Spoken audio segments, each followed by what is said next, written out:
వీక్షించేటువంటి ప్రేక్షకుల చాలామంది వివాహ సమస్యలు, దాంపత్య సమస్యలు, వ్యాపారాభివృద్ధి, ఉద్యోగ సమస్యలు, ధనపరమైన సమస్యలతో సతమతమవుతున్నారా? డిసెంబర్ 19వ తారీఖు రోజున మార్గశిర అమావాస్య, లక్ష్మీ అవతార రూపము కమలాత్మిక అమ్మవారి జయంతి. ఆ రోజున ఇల్లంతా కూడాను పొద్దున్నే శుభ్రపరుచుకొని మీ పూజా మందిరంలో ఆవునేతితో దీపారాధన చేసి లక్ష్మీ సహస్రనామము, విష్ణు సహస్రనామ పారాయణము చేసి తదనంతరం పెసరపప్పుతో చేసినటువంటి బెల్లం పాయసం అమ్మవారికి నైవేద్యంగా పెట్టండి.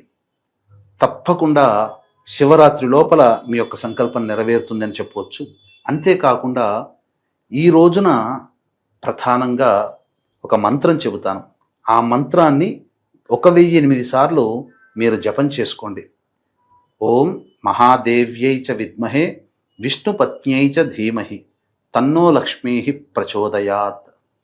అలాగే ఈ కమలాత్మిక అమ్మవారి జయంతి డిసెంబర్ 19 మార్గశిర అమావాస్య రోజున మన పీఠం ఆధ్వర్యంలో మీ జాతకరీత్యా కలుగు అన్ని రకాల సమస్యల నివారణకి సర్వదోష నివారణ పూజలు, హోమాలు మరియు కమలాత్మిక మూలమంత్ర హోమము, ప్రత్యంగిర, బగళాముఖి, వారాహి, రాజశ్యామల హోమాలు అనేటివి సాయంకాలం 5 గంటలకి ప్రారంభమవుతుంది.